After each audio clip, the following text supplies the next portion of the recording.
Hi Submarine friends. Well, as you probably know, in my last video I showed launching the submarine in White Swan Lake. So after I launched it, I went for a cruise around the lake, and the steering, the rudder, I guess it's that way now, the rudder is highly effective, so it steers very well. So I'm very pleased with that.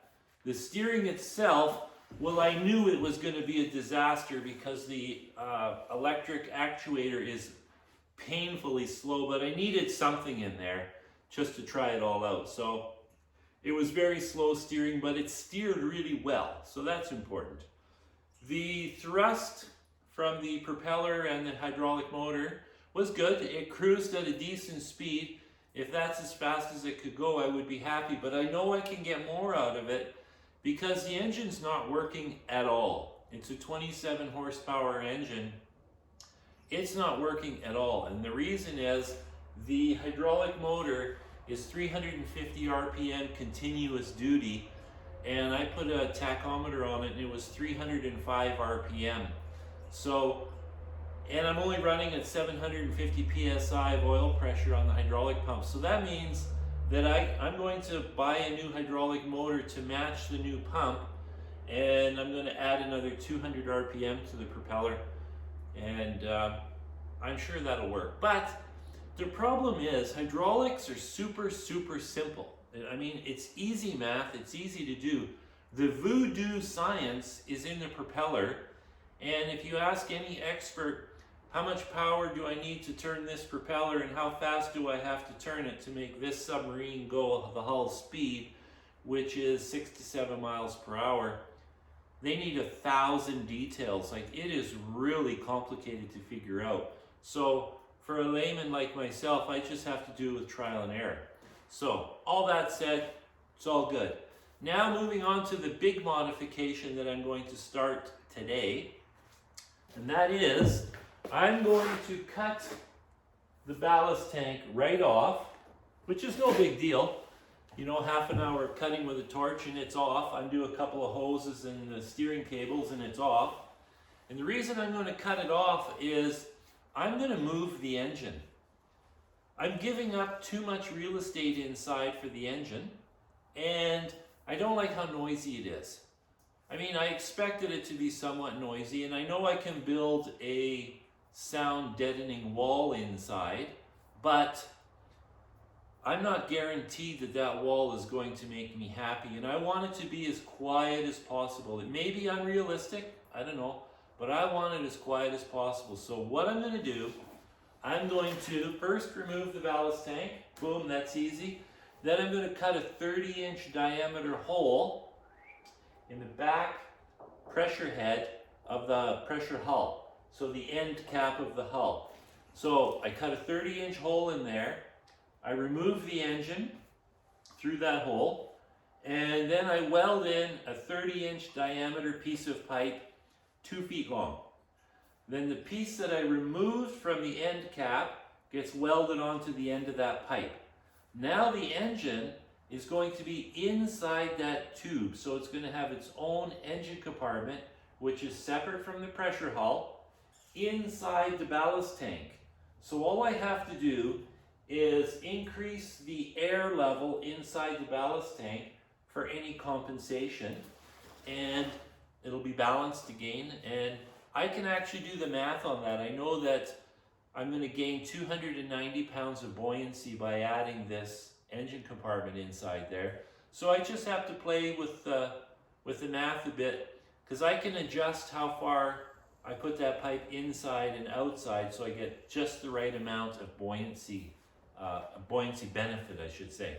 So then on the inside of the hull, I will put a steel door with a heavy rubber gasket to isolate it from the hull. That's the trick with this, apparently, is you have to isolate the door from the hull. So I'll probably use a piece of 5/8 heater hose and wrap it around and then squish it. So anyways, the engine will be in its own engine compartment in the variable ballast tank, or in the main ballast tank in the back. And then the only thing going into that, through that opening, will be, throttle cable, shifter cable, just a few things like that. So not a big deal. And the exhaust will come through there as well, but what I'll do is that won't be part of the door. I'll have a section where it's solid, where the pipe comes through, and then the door will seal to that section. So I can really isolate it and I can really seal it off, and I can put sound deadening material inside there as well. So I have to go back to work, excuse me, in about 2 weeks, and I have to work for about 3 months this year. I've got 4 contracts to fulfill, so I do have to make money to pay for all this still, so I have to go back to work. So there's no more diving for this anyways, there's no more taking it to the lake, so I may as well do what I can now in the next 2 weeks, and then I can put the rest, this part of the submarine can go into my other shop, which is under my house, which is where I work every winter, just like last winter. Because this piece will be missing, I'll weld that back on in the spring. It's really a quick job. I mean, welding this back on, you know, it's a few hours of welding, no big deal. It's not a pressure weld or anything like that. Welding the new engine compartment piece on, that's a day job, maybe a couple days, so no big deal. So in the spring, I'll just put it back, weld it all back together, and away we go.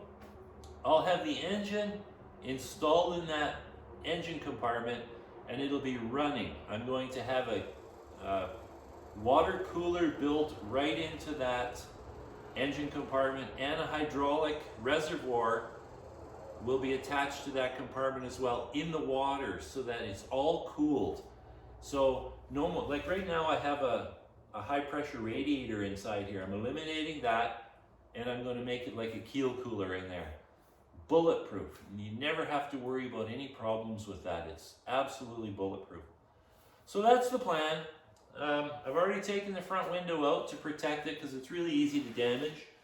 I've removed the temporary weights from inside. I have to weigh it all now to determine how much steel I have to add to the bottom of the sub.